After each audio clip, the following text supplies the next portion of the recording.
Jadi ada 4 poin di sini ya. Poin yang pertama, hidup dalam kebaruan hayat. Poin yang kedua, melayani dalam kebaruan roh. Poin yang ketiga adalah diperbarui dalam manusia batinia kita, ya. Terus poin yang keempat adalah sehari demi sehari. Ya, ini penting ya, sehari demi sehari. Ya. Oke, jadi kita bersyukur kepada Tuhan setelah kita beroleh selamat, ya, roh kita dilahirkan kembali, akhirnya kita menjadi ciptaan baru. Jadi harusnya ya, yang lama sudah berlalu, yang baru sudah datang, karena kita sudah berada dalam ciptaan baru.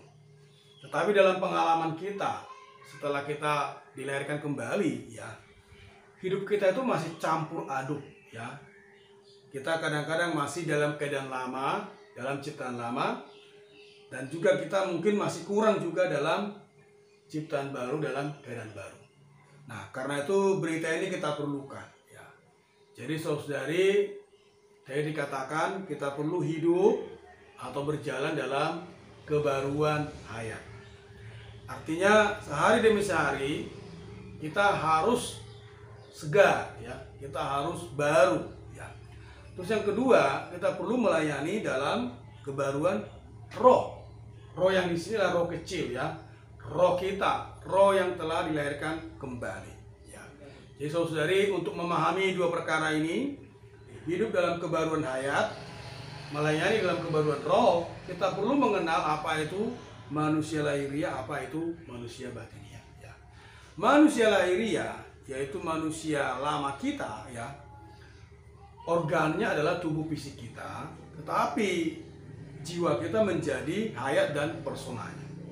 Jadi ketika kita hidup dalam manusia lama, itu boleh dikatakan kita hidup dalam manusia lahiriah kita, ya. Sedangkan manusia baru, ya, atau manusia batinia kita, itu adalah roh kita yang dilahirkan kembali menjadi hayat dan persona kita. Kemudian jiwa kita yang diperbarui menjadi organ-organnya, ya. Jadi saudari, pemahaman ini perlu menjadi melekat dalam diri kita. Karena di 2 Korintus pasal 4:16 katakan, sekalipun manusia lahiriah kita semakin merosot, ya, tambah tua tambah merosot, ya. Manusia lahiriah kita merosot, tetapi manusia batinia kita itu diperbaharui dari sehari ke sehari, ya. Jadi saudari, sebenarnya hidup dalam kebaruan hayat dan juga melayani dalam kebaruan roh itu sebenarnya satu hal, ya. Dalam satu orang itu menjadi satu perkara, ya. Jadi kita tidak dalam kehidupan kita menjadi orang yang berbeda, di dalam pelayanan juga menjadi orang yang berbeda, ya. Kayak saudari, pelayanan dan kehidupan itu sebenarnya satu corak, ya. Karena hayat dan roh itu sebenarnya satu. Nah, saudari, penekanannya ketika kita berjalan dalam kebaruan hayat, berarti kita memperhidupkan hayat Allah yang ada dalam diri kita. Tetapi ketika kita melayani dalam kebaruan roh, berarti kita meninggalkan tata cara, meninggalkan keadaan yang usang, meninggalkan agama, ya. Jadi dua perkara ini perlu menjadi pengalaman kita, ya. Saudari, kalau kita bandingkan, ya, di luar sana, ya, itu bahkan doa itu, ya, ditulis. Pernah ingat gak? Doa itu ditulis. Jadi kamu tinggal baca, gak perlu melatih roh, tinggal baca, doanya dibacakan saja, sudah ditulis, ya. Atau pernah gak melihat juga ketika ada acara-acara kenegaraan, ya, mereka punya doa-doa, mereka tinggal baca saja. Nah, itu sebenarnya adalah cara yang usang, bukan dalam kebaruan roh, bukan dalam kebaruan hayat, ya. Jadi saudari, melayani dalam keadaan lama, melayani dalam keadaan usang itu, ya, melayani dalam manusia lama, ya, itu tidak begitu perlu tenaga, tidak perlu begitu banyak latihan, saudari, ya. Tetapi kalau kita melayani dalam keadaan baru, melayani dalam kebaruan roh, itu kita perlu melatih roh setiap hari, ya. Karena itu kita memiliki satu keperluan, ya. Keperluan kita apa? Diubah, ya, oleh pembaruan pikiran kita, ya. Jadi hari demi hari kita perlu diubah. Di sini tekankan hari demi hari, sehari demi sehari. Kenapa? Karena kita berubah itu tidak bisa dalam sehari. Kita bukan jamur ya. Kita adalah manusia. Manusia batinia yang perlu diperbaharui dari sehari ke sehari. Bagaimana caranya kita diperbaharui? Ya, secara negatif ya kita perlu permukaan salib ya. Secara positif kita perlu berada dalam alam kebangkitan ya, mendapatkan essence Allah ya. Jadi pembaharuan ini terjadi secara metabolis. Ini seperti makan. Kalau kita makan makanan rohani ya, atau makanan jasmani, kita makan makanan jasmani, makanan ini masuk ke dalam diri kita, dicerna, akhirnya diserap secara metabolis sehingga menggantikan sel-sel kita yang rusak ya. Pembaharuan secara rohani pun hampir sama ya. Kita makan makanan rohani, kita resap esen Allah, unsur Allah, maka unsur Allah ini akan menggantikan unsur-unsur kita yang lama ya. Jadi pembaharuan ini sehari demi sehari ya. Jadi jangan berharap kamu tiba-tiba berubah dalam sehari. Itu tidak akan mungkin ya. Saudari, walaupun kehidupan kita hari ini masih percampuran ya, masih kadang lama kadang baru ya, tidak apa-apa sebenarnya. Asal kita jelas tujuannya bahwa saya perlu dibarui dari sehari ke sehari. Amen. Kita perlu dibarui dari sehari ke sehari ya.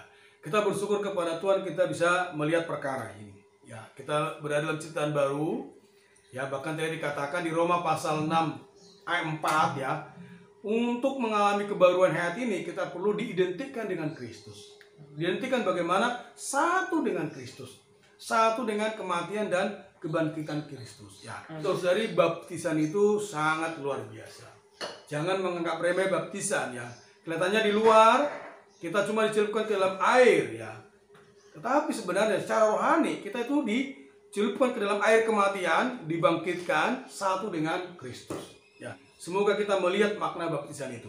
Makanya kalau kita mengalami baptisan, ya kita perlu baik-baik berdoa sama Tuhan supaya pembaptisan kita itu bukan hanya lahiriah, tetapi benar-benar ada realitas di sana. Ya, itulah salah satu contoh kita disatukan dengan Kristus. Ya, kemudian kita maju lagi ya bahwa kita perlu diubah ya oleh pembaruan pikiran kita sehari demi sehari. Nah, kata sehari demi sehari sangat penting ya. Kita mungkin sering mendorong ya penyegaran pagi setiap hari. Ya, pernah nggak? Kenapa harus penyegaran pagi setiap hari? Ya, tadi seperti saya katakan tadi bahwa pengubahan ini adalah metabolis. Jadi perlu sehari demi sehari. Ya, bila perlu 3 kali sehari, sama seperti makan. Ya, kita perlu diubah sedemikian rupa. Ya, saudari, kalau secara biologi ya. Itu manusia itu dalam setahun itu sebenarnya sel-sel kita itu udah ganti semua. Dalam setahun itu udah sel-sel yang baru. Ya. Itu secara biologi loh. Ya. Kalau memang secara rohani tidak bisa dibandingkan dengan setahun ya. Perlu bertahun-tahun ya. Nah, saudara kita mengatakan kalau kita dalam hidup gereja sudah bertahun-tahun, tetapi orangnya sama saja, nah itu nggak baik. Berarti tidak mengalami pembaharuan. Saudari, ketika penyegaran pagi perlu menekankan berkontak dengan Tuhan, menjamah diri Tuhan, bersentuhan dengan Tuhan, sampai kita mendapatkan unsur Allah, esen Allah. Nah, tutur sabda kita, ya, sharingnya kita, bagi nikmatnya kita, harus berasal dari kontak-kontak kita dengan Tuhan. Jadi bukan berasal dari pemahaman kita semata-mata akan firman Tuhan. Itu mudah ya. Kalau kita pinter ya, kalau kita cerdas ya, itu baca saja sebentar ya, dengarkan sebentar, kita langsung bisa sharing. Tetapi kalau dalam konteks berubahlah oleh pembaruan budimu, itu tidak pas ya. Itu sebenarnya cara lama. Seperti saya katakan tadi, berdoa hanya baca aja doa yang sudah ditulis. Nah, cuma ini lebih banyak sedikit. Hanya bicara aja apa yang kamu pahami. Nah, karena saudari, jangan abaikan kontak-kontak kita dengan Tuhan. Ya, kelihatannya penyegaran pagi itu sangat sederhana. Ya, kita datang kepada Tuhan dengan doa yang singkat-singkat, doa yang pendek-pendek. Ya, oh Tuhan, aku terbuka kepadamu. Oh Tuhan, aku datang kepadamu. Oh Tuhan, aku perlu dirimu. Atau juga bisa mengucap syukur kepada Tuhan. Tuhan, terima kasih. Ya. Tuhan, aku ingin menjamah di Kau. Tuhan, aku ingin menyentuh di kau. Nah, perlu doa-doa sedemikian supaya apa? Ya, pikirannya tidak dominan. Nah, melalui doa-doa yang singkat, doa yang pada demikian, kita kembali ke dalam roh kita. Dari sudah saya katakan bahwa roh kita, roh yang dilahirkan baru itu adalah ada roh Allah di sana. Ya. Jadi kebaruan roh yang dimaksud di sini adalah roh kecil, roh manusia yang sudah dilahirkan kembali, yang sudah ditambahkan oleh roh Allah. Nah, ketika kita berkontak dengan Tuhan, ya, ketika kita penyegaran pagi berkontak dengan Tuhan menggunakan roh kita sedemikian, kita mendapatkan unsur Allah sedikit demi sedikit, sehari demi sehari, sehingga kita diubah. Nah, makanya tadi poin sehari demi sehari itu saya tekankan. Ya, saudari, kesimpulannya adalah bahwa hari ini kita memiliki hayat Allah dalam diri kita yang memiliki kapasitas untuk mengubah diri kita, ya, untuk memperbarui setiap bagian dari jiwa kita. Ya, satu visi ya kepada kita ya, bahwa saya perlu diubah setiap hari ya. Jadi kita perlu doa sama Tuhan, khususnya di bulan Desember ya. Kita evaluasi dalam Tuhan ya. Tahun 2021, apakah saya sudah berubah? Ya toh? Tuhan, saya mau tahun 2022 saya mau berubah. Ya, saya mau berubah lebih baik lagi ya. Saya mau berubah sesuai dengan kehendak Allah. Jadi saudari, jadi jangan bilang bahwa saya tidak punya kapasitas untuk diperbarui. Enggak. Semua orang Kristen memiliki kapasitas untuk diperbarui dalam pikirannya, dalam tekadnya, dalam jiwanya. Jadi tahun 2022 ya, tahun 2022 ya, kita lebih diperbarui lagi. Ya, kita lebih diubah lagi. Kita melayani dalam kebaruan roh, kita hidup dalam kebaruan hayat. Nah, ini harus jadi dua kita ya. Jangan menjadi orang yang sama setiap hari ya. Jangan menjadi orang yang sama setiap tahun ya. Saudari, kalau menurut visi ini ya, kita perlu diperbarui dari sehari ke sehari dalam manusia batinnya kita. Jadi tahun 2022 ini sebaiknya ya, ini menjadi tahun perubahan hayat di dalam diri kita ya. Jadi doa sama Tuhan. Tuhan, tahun 2022 perbaharuilah saya sedikit lagi ya. Tahun 2022 ya, saya harus berbeda dari tahun 2001. Tentunya berbeda bagaimana? Kristus tambah banyak di dalam diri kita. Unsur Allah tambah di dalam diri kita. Ya. Jadi boleh dikatakan secara positif ya, perubahan ini ya, pembaruan ini adalah ketika unsur Allah masuk ke dalam diri kita, bertambah dalam diri kita. Secara negatif memang pembaharuan ini adalah pengaturan lingkungan, mungkin juga penderitaan melalui perembukan salib. Tetapi dua-duanya adalah berada dalam alam kebangkitan. Jadi inilah kesimpulan beritanya ya. Semoga kita doa sama Tuhan ya. Kita bersyukur sama Tuhan. Tuhan, terima kasih untuk hayat ilahi yang bisa memperbaharui saya.